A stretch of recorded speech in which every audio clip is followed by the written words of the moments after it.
지난 주일 로마서를 가지고 죄가 얼마나 무서운 것인가, 또 우리가 어떻게 이 죄와 싸울 것인가 라고 하는 것을 같이 돌아보았습니다. 오늘은 이 이사야서를 가지고 죄의 문제를 좀 더 심도 있게 좀 여러분과 생각해 보고 싶습니다. 먼저 이 이사야서 59장은요, 죄의 결과가 얼마나 무서운 것인지 그것을 우리 경고하면서 시작을 합니다. 여기 1절과 2절을 보니까 이렇게 말씀해요. 여호와의 손이 짧아 구원하지 못하심도 아니요 귀가 둔하여 듣지 못하심도 아니라 오직 너희 죄악이 너희와 너희 하나님 사이를 갈라놓았고 너희 죄가 그의 얼굴을 가리어서 너희에게서 듣지 않으시게 함이니라. 아마 여러분 이 성경 말씀을 많이 들으셨을 거예요. 우리 성경에 굉장히 많은 말씀들이 있지만 어떤 거는 평생 가봐야 그 구절을 한 번도 듣지 못하는 그런 말씀도 있고 자주 들려지는 말씀도 있는데, 오늘 이 말씀은 우리가 많이 인용하는 말씀, 특별히 회개를 촉구할 때, 그럴 때 많이 인용하는 말씀입니다. 하나님은 얼마든지 우리를 구원할 수 있는 능력도 있고 또 하나님 우리 기도를 즐겨 들으시는데, 그런데 왜 하나님이 이 위경 속에서 우리를 구원하지 않으시는가? 도대체 이유가 뭔가? 문제가 하나님께 있는 것이 아니라 너희들에게 있다. 너희의 죄로 말미암아 하나님 너희를 들을 수가 없고 너희와의 사이가 갈라져서 소통이 되지 않는다라고 하는 것을 말씀합니다. 죄가 얼마나 무서운 것인가? 하나님과 우리 사이의 관계를 깨뜨리고 담을 쌓고, 그래서 우리가 어려울 때 하나님께 부르짖어도 하나님 듣지 않고 응답하지 않으신다 이거죠. 죄 때문에. 그렇기 때문에 우리가 해야 할 일은 이것입니다. 에스겔서 18장에 있는 말씀처럼 너희는 돌이켜 회개하고 모든 죄에서 떠날지어다. 그리한즉 그것이 너희에게 죄악의 걸림돌이 되지 아니하리라. 너희는 너희가 범한 모든 죄악을 버리고 마음과 영을 새롭게 할지어다. 너희가 살기 위해서는 죄에서 돌이키고 그리고 마음과 영을 새롭게 해야 된다. 여러분, 우리 모두에게 그런 결단이 있기를 주님의 이름으로 축원합니다. 자, 그렇다면은 우리가 어떤 죄에서 돌이켜야 됩니까? 우리가 회개하기 위해서는요, 먼저 무엇이 죄인가라고 하는 것을 알아야 되지 않겠어요? 이 부분이 분명하지 않으면 우리의 회개가 그냥 두리뭉실하게 되기가 쉽습니다. 자, 근데 우리가 회개하라 그러면은 아마 여러분 머릿속에 떠오르는 것들이 있을 거예요.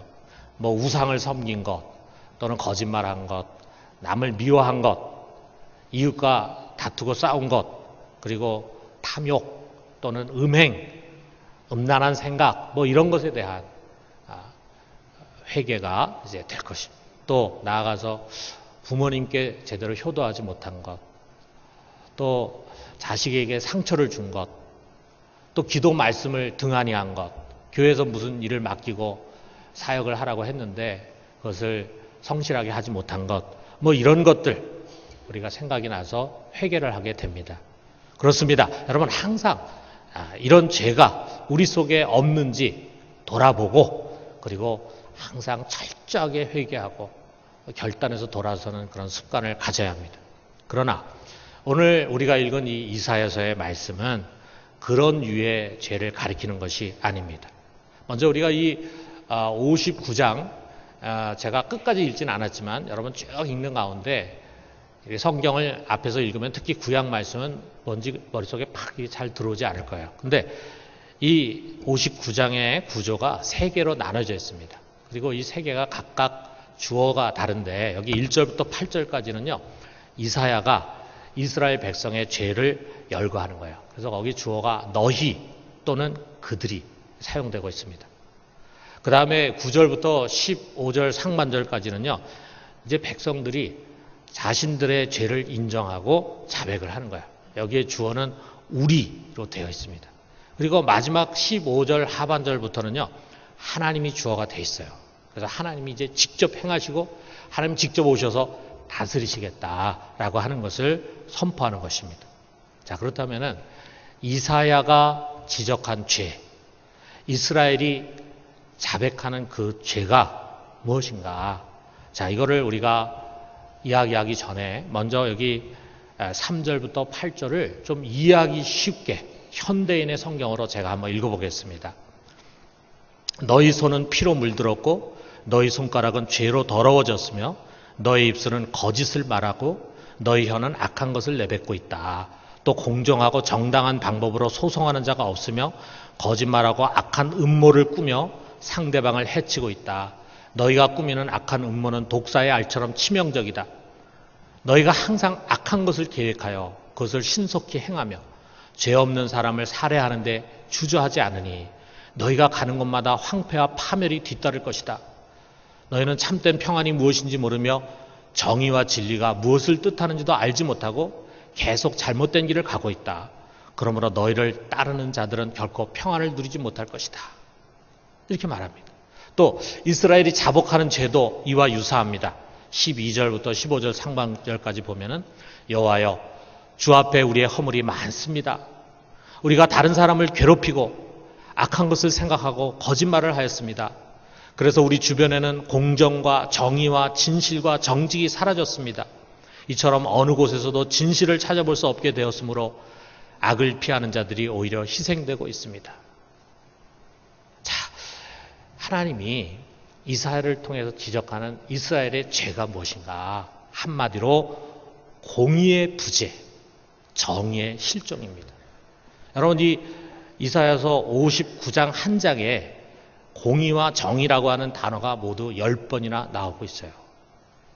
하박국의 표현 그대로입니다. 하박국서 1장 4절에 보니까 이러므로 율법이 해이하고 정의가 전혀 시행되지 못하오니 이는 악인이 의인을 에워쌌으므로 정의가 굽게 행하여 지민이다. 이스라엘 사회가 정의가 시행되지 않고 있어요. 정의가 굽게 행해지고 있어요. 그 말은 뭐냐 하면 그 사회에 불의가 가득 찬 거야. 거짓말이 너무나 행행하고 있어요. 악한 음모, 악한 행위 이런 말들이 반복이 됩니다.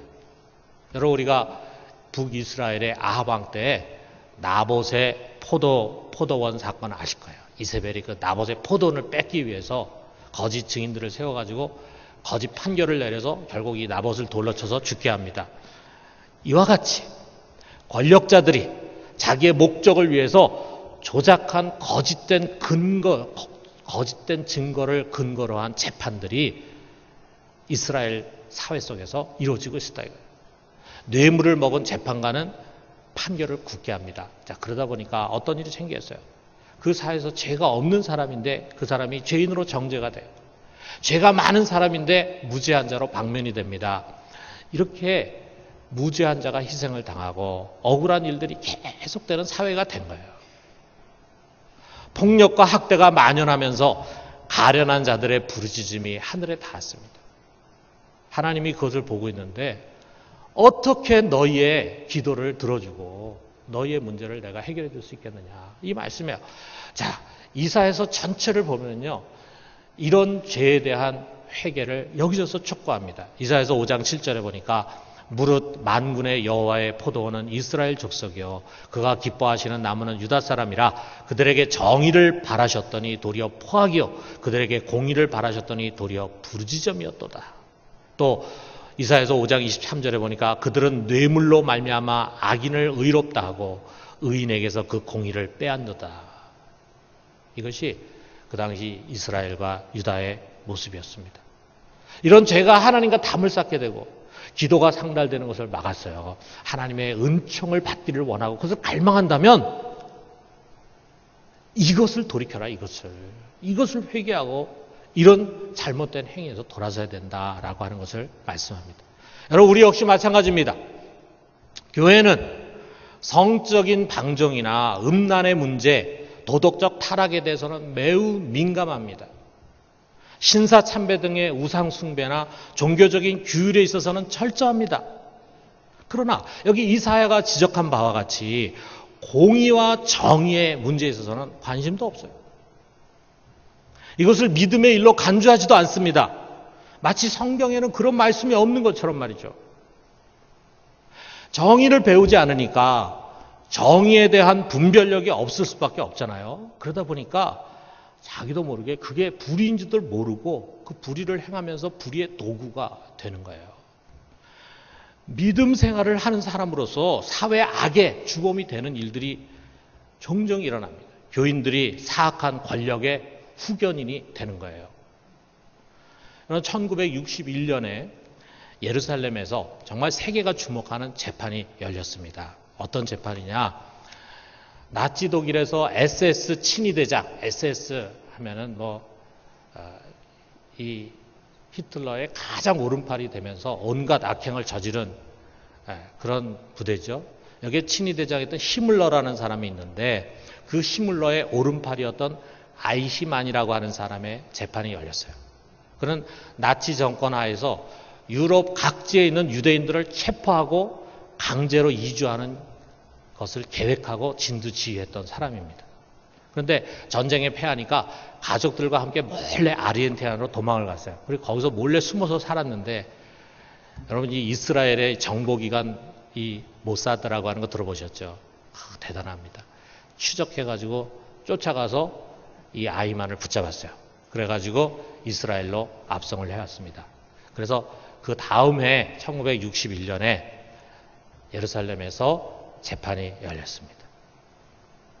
이 재판에서 이 아이만은요 600만 유대인 학살의 주범으로 인정이 돼가지고 그 다음에 사형을 당했습니다. 그런데 이 재판에 아무나 들어가지 못했죠. 근데 이 재판을 직접 참관한 사람 중에 한나 아렌트라고 하는 사람이 있었습니다. 유대인인 그녀는 미국의 뉴요커라고 하는 잡지가 있었는데 그 잡지의 특파원 자격으로 여기에 와가지고 그 재판을 직접 참관을 했습니다. 이 참관한 것을 자료로 해가지고 그녀가 1963년에 예루살렘의 아이히만, 요거는 이게 책인데 그 큰 글씨로 나오는데 그 밑에 아주 중요한 부제가 있었는데 뭐냐면 악의 평범성에 대한 보고라고 하는 책을 냈습니다. 진짜 중요한 단어는 예루살렘의 아이만보다도 이 악의 평범성, 이 단어가 아주 유명한 단어가 됐어요. 자, 이게 무슨 말인가? 여러분 우리는 이런 생각 갖기 쉽습니다. 이 악이라고 하는 것, 특히 큰 악을 저지른 사람은 그냥 보기만 해도 섬뜩한 조폭들 또는 아주 살기가 번뜩이는 강도 이런 특별한 사람들에게만 있을 것으로 생각을 하는 거예요. 근데 그게 아니라 이거죠. 그냥 평범하게 보이는 사람들 속에서도 괴물과 같은 악은 언제든지 나타날 수 있다라고 하는 것입니다. 여러분 우리가 얼마나 잔인하게 유대인들을 죽였습니까? 우리 잘 알잖아요. 아우슈비츠에서. 자, 그 아우슈비츠에서 유대인을 잔인하게 학살한 그 나치 친위대, 그것도 친위대장 그러면은 뭔가 포악하고 잔인한 모습을 상상할 수 있지 않겠어요? 예, 여러분 아마 쉰들러 리스트라고 하는 영화를 이제 다 보셨을 텐데 거기에 악역으로 나오는 사람이 바로 이 아몬 게트. 자, 여러분 한번 이 인상을 한번 보십시오. 정말 아주 잔인하고 매섭게 생기지 않았습니까? 랄프 파인즈라고 하는 배우인데 원래 생긴 거는 정말 아주 잘생기고 선하게 생겼는데 그 어떻게 분장을 하고 그렇게 했는지 아주 기분 나쁜 그런 얼굴의 모습, 아주 잔인해 보이는 아주 굉장히 잔인한 일을 저지를 수 있는 그런 인상의 모습이잖아요. 그게 영화인 것 같아요. 그래서 그런 얘기 있어요. 이 감독이 스필버그인데 이 스필버그가 영화를 찍다가 잠시 쉬는 시간이 있었는데 자기 옆에 이 아몬 분장을 한 파인즈가 왔어요. 이런 제복을 입고 이제 왔는데 그 보는 순간에 진짜 아몬처럼 생각이 된 거예요. 순간에 자기도 모르는 사이에 두려움과 막 치가 떨림을 느꼈다. 이런 이야기가 있습니다. 자, 사람들은요, 이 아몬 게트 못지않게 아주 유대인을 죽이는데 앞장섰던 이 아이히만이라는 사람이 이제 아르헨티나에서 붙잡혀 올 때 그런 인상을 상상한 거예요. 이런 사람과 비슷한 그런 인상, 아주 악독한 인상. 그런데 그가 공개됐을 때 사람 놀랐습니다. 이 아히만이라는 사람을 보니까 이 사람은 그냥 평범한 이웃집 아저씨 분위기예요. 그냥 수줍어하고 좀 내성적이고 성실하면서도 고지식한 공무원 인상입니다. 그런 부정하고 잔인한 일을 할 사람으로 생각하기에는 너무 순한 모습이에요. 여러분 인상 보면 알잖아요. 근데 외모만 그런 것이 아니었습니다. 그의 생각도 너무나 천진난만했어요. 그는 자기 죄가 무엇인지를 모른다는 거예요. 자기는 잘못한 것이 없다. 재판 내내 잘못한 것이 없다. 우리가 재판을 할 때 보면은 자기가 잘못했다고 생각하면서도 그걸 갖다 발뺌하는 그런 사람이 있겠죠. 당연히. 근데 이 사람은 정말 그런 거예요. 자기는 잘못한 것이 없다는 거예요. 왜 자기가 이런 재판을 받아야 하는지, 자기 죄가 뭔지 자기는 모르겠다라고 하는 생각으로 일관돼 있었습니다. 그러니까 뭐라고 얘기하냐면요. 자기는 그냥 국가와 상관이 시키는 일을 성실하게 했을 뿐이라는 거예요. 위에서 내린 명령을 이행했기 때문에 유대인들에게 행한 그 사악한 일, 거기에 대해서 자기는 조금 더 가책을 느끼지 않는다. 가책이라는 거, 가책에 대해서 말한다면 그가 이런 얘기를 했어요. 가책, 언제 가책을 느끼느냐. 오히려 국가로부터 자기가 녹을 받는 사람이고 국민의 세금으로 자기가 월급을 받는 사람으로서 국가가 하라고 시킨 일을 성실하게 하지 못할 때 자기는 심한 가책을 받았다.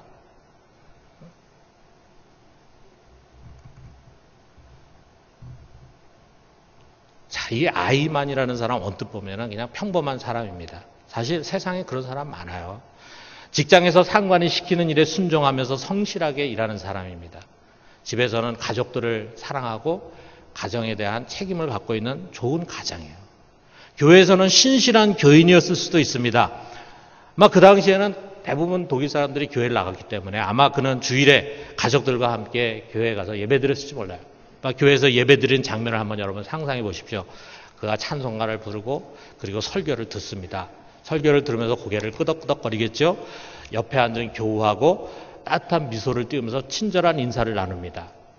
그리고 예배를 마치고 집에 오고 그 다음날 월요일이 되면 아침에 일찍 일어나가지고 그는 직장으로 갑니다. 거기서부터 일주일 동안 그는 잔혹하고 무시무시한 일을 반복해서 하는 사람이 되는 거예요. 수많은 사람을 불행의 구덩이에 떨어뜨리는 사람. 그런 일을 일주일 내내 하는 거예요. 물론 기도도 하죠. 아마 참회 기도도 했을 것입니다. 화가 나가지고 애를 때린 일, 아내에게 화낸 것, 직장에서 좀 게으름 피운 것, 지나가는 여자를 보면서 음욕을 품은 것, 뭐 이런 등등도 아마 참회했을지 몰라요. 그러나 수많은 유대인들을 불행으로 몰아라온 그 행위에 대해서 그는 참회하지 않았습니다. 왜? 그것을 죄라고 생각하지 않았기 때문에. 그에게는 그것이 죄라는 생각이 들질 않았어요. 왜? 그것은 위에서 시켰기 때문에, 나라에서 시켰기 때문에, 상관이 시켰기 때문에 자기는 그 명령을 쫓아서 성실하게 했다 이거죠. 그게 왜 죄냐? 여러분, 이런 상상이 불가능한 일입니까? 아닙니다. 충분히 가능한 이야기입니다. 나치 독일에서뿐만이 아니라 지금 우리나라에서도 얼마든지 일어날 수 있는 그런 일입니다. 여러분, 이 한나 아렌트라고 하는 이 철학 교수가 지적한 아이만의 죄가 있어요. 뭐냐?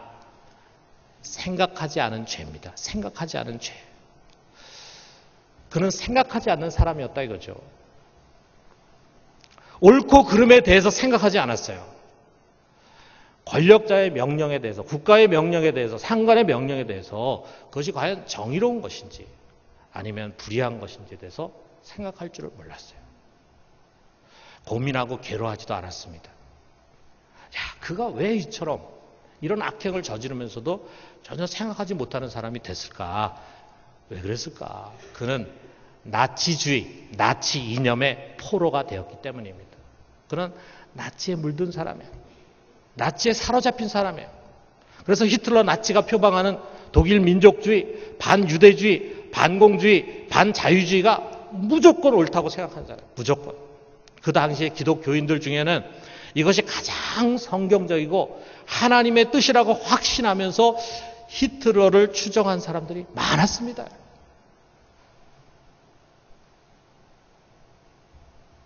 우리가 좀 극단적으로 말이죠. 우리 북한의 주민들 한번 생각해봐요. 우리 휴전선 위에 있는 주민들.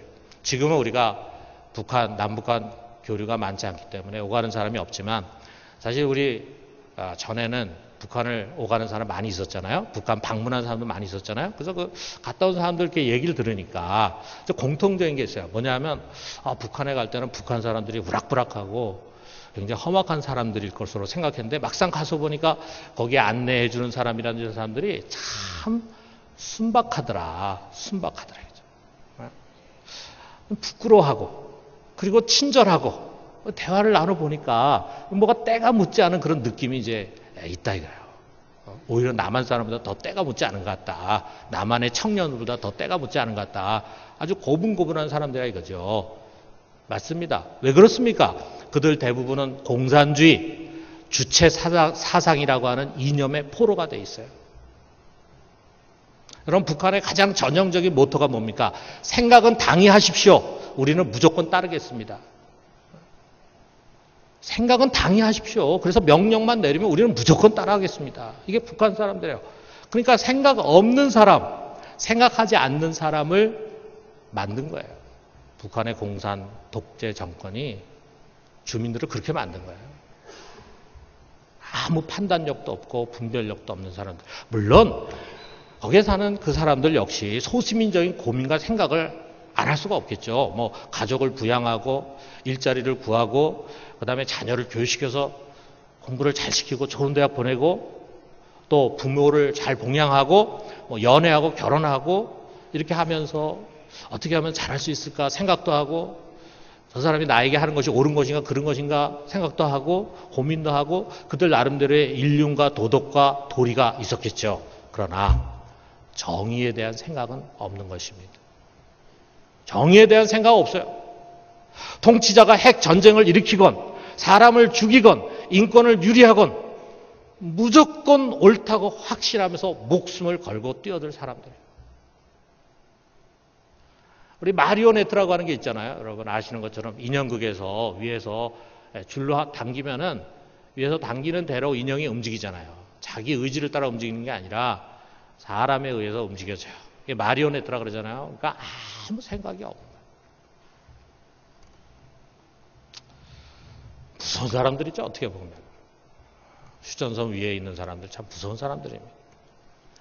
자, 여러분 우리로 돌아와서 우리가 지금 8월입니다. 이 8월은 국치일과 아울러서 광복절이 있는 달입니다. 나라를 빼앗기고 그리고 36년 만에 나라를 되찾은 그런 역사 속에서 우리 모두 우리 민족은요 정말 나라의 소중함을 체험했어요. 여러분 우리 신앙은 너무 개인적인 영역에 머물러서는 안 됩니다. 공적인 세계, 특별히 국가가 우리 신앙에 참 중요해요. 왜? 그것이 우리가 살아가는 곳이고 우리 신앙과 하나님의 말씀을 실천해가는 장이고 우리 신앙의 중요한 환경이기 때문입니다. 그 우리가 살고 있는 그 환경이 전쟁으로 막 엉망진창이 되면은 그럼 어떻게 되겠어요? 우리가 이렇게 편안하게 교회 생활을 할 수 없잖아요. 우리가 살고 있는 그 국가라는 환경이 다 불의로 꽉 차 있으면은요 그 속에서 우리가 결코 정의롭게 살 수가 없습니다. 우리가 살고 있는 그 국가라는 환경이 아주 정의로운 그런 국가면요 우리도 모르는 사이에 정의로운 삶을 살게 돼요. 그럼 국가 얼마나 중요합니까?